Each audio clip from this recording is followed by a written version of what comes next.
everybody, Graham here. Elon Musk is driving people insane, and I love it. So, you probably know the story by now, but just in case, to understand, as Mudahar would say, to understand the situation, Elon Musk bought 9% of Twitter, and that makes him the biggest single shareholder.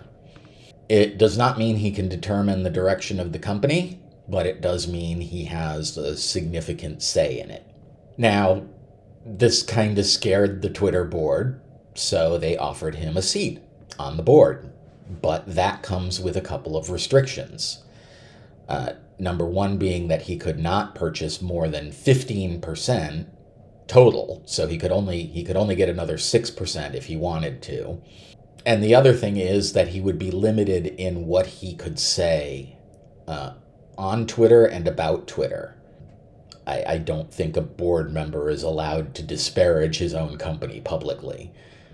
So Elon checked that deal out and said, nope.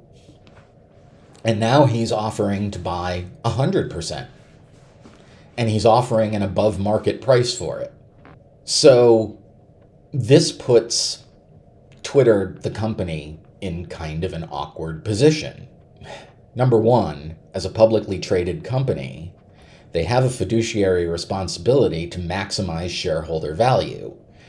And an above market offer would do that. And so it could be seen as a breach of their fiduciary duty if they reject the offer.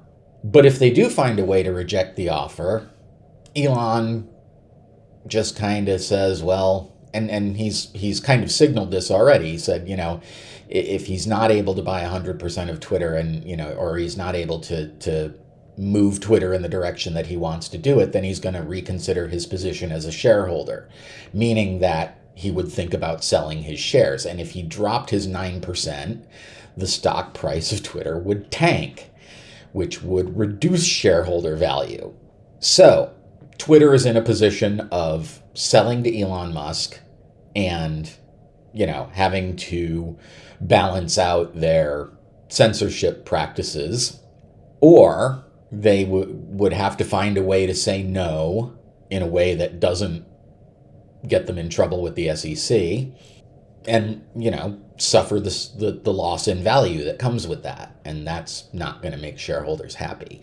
I think a lot of shareholders would probably, if Elon signaled that he was going to sell his shares, I think a lot of people would try to beat him to the punch on that so that they could get a higher price before Elon's shares hit the market and drop the price. So that's the situation.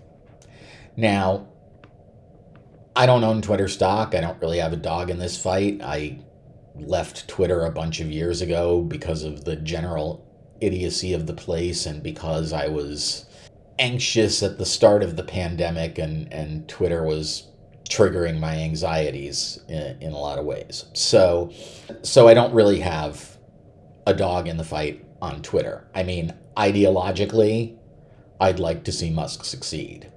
Practically speaking, it doesn't really matter that much to me. But one aspect of this whole thing that I find interesting is that we know that Silicon Valley, being part of the Bay Area, is a leftist hotbed. And a lot of these people own Teslas. It's kind of the hip thing in Silicon Valley, right? Electric car is good for the environment, theoretically. And Teslas are the best performing of the electric cars out there. And if a lot of these people decide that they're sufficiently mad at Elon to want to sell their Teslas, then the price of Teslas in the Bay Area may drop significantly. And all of those people are going to lose their expensive status symbol, which I think is just freaking fantastic. So there it is. I'm rooting for Elon here, if only because I think the Twitter board deserves a good slap. So there you go. Talk to you later. Graham out. Bye.